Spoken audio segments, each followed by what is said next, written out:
जनता party को ये लगता है और गोदी मीडिया भारतीय जनता पार्टी को लेकर के वो तस्वीरें दिखाने पर लगा हुआ है जिससे ये दिखाया जा सके कि देश में भारतीय जनता पार्टी और श्री नरेंद्र मोदी जी का डंका बज रहा है। असल में डंका सिर्फ विदेशों में ही नहीं बल्कि देश में भी बज रहा है, पर विदेशों में भी लंका लगी पड़ी है और देश में भी लंका लगी हुई है। इसकी जीती जागती तस्वीरें सामने आ रही हैं। आदाब, नमस्कार, अस्सलाम वालेकुम नाजरीन। पल पल न्यूज के न्यूज रूम से मैं हूं आपके साथ नदीम अकरम। आंध्र प्रदेश के निकाय चुनाव की जो तस्वीर सामने आई है उससे यकीनन भारतीय जनता पार्टी की रातों की नींद उड़ गई है और गोदी मीडिया ने इस खबर को ऐसे गायब किया है निकाय चुनाव की जैसे कोई घटना घटी ही नहीं है, क्योंकि भारतीय जनता पार्टी के लिए बैटिंग जो है हमेशा करते हुए गोदी मीडिया के एंकर नजर आते हैं। और जब पूरा clean sweep Bharatiya Janata party का निकाय चुनाव आंध्र प्रदेश में हुआ है तो गोदी मीडिया ने साइलेंटली होना ज्यादा जरूरी समझा है और महंत गिरी की आड़ में इस खबर को पूरी तरीके से दबा दिया गया है। ये तस्वीरें लगातार सामने आ रही हैं जिन तस्वीरों के ऊपर बात करने को गोदी मीडिया और खुद भारतीय जनता पार्टी के आला कमान नेता दिखाई नहीं दे रहे हैं, क्योंकि निकाय चुनाव की तस्वीरें सामने आई हैं। क्या कुछ निकाय चुनाव में हुआ है, पहले इस रिपोर्ट पर नजर डालते हैं। मुख्यमंत्री जगन मोहन रेड्डी के नेतृत्व वाली युवा जन श्रमिक रायतू वाईएसआर कांग्रेस ने आंध्र प्रदेश के स्थानीय निकाय चुनावों में बड़ी जीत हासिल की है।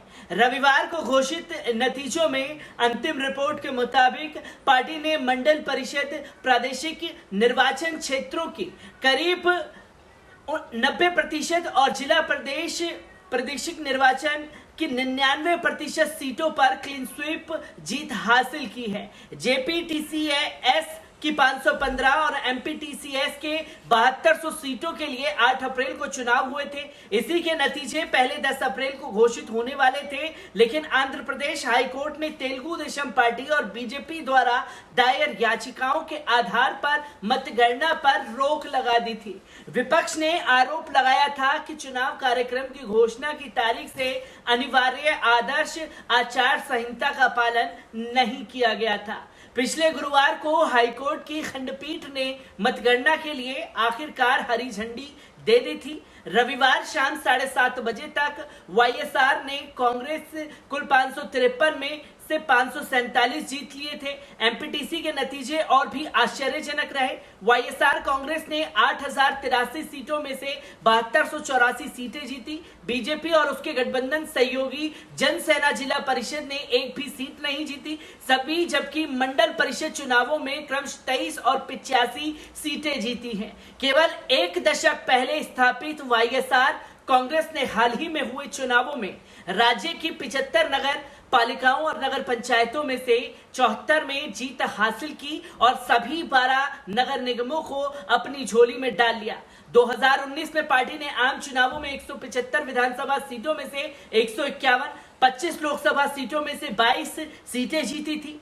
पार्टी अपने सपने को पूरा करने का श्रेय जगन मोहन रेड्डी की सरकार द्वारा शुरू की गई कल्याणकारी योजनाओं को दे रही है। जगन सरकार ने महिलाओं, पिछड़े समुदाय और अल्पसंख्यकों के कल्याण के लिए कई योजनाएं लागू की हैं और ये जब लागू किया गया है तो इसका नतीजा भी जगन मोहन रेड्डी को मिला है, जहां पर अपनी जीत का बेहतरीन तरीके से परचम लहराया है। और इस परचम से भारतीय जनता पार्टी के लिए जो बड़े बड़े दावे किए जा रहे थे वो असल में खोखले साबित हो रहे हैं, क्योंकि हमने अभी हाल ही में देखा कि बंगाल चुनाव हारने के बाद जो है एक सर्वे की कुछ चीजें रखी गई एबीपी न्यूज द्वारा और तमाम मीडियागण ये दिखाता हुआ नजर आया कि अगर 2024 के चुनाव अभी हो गए तो देश में प्रधानमंत्री नरेंद्र मोदी फिर से प्रधानमंत्री बन सकते हैं।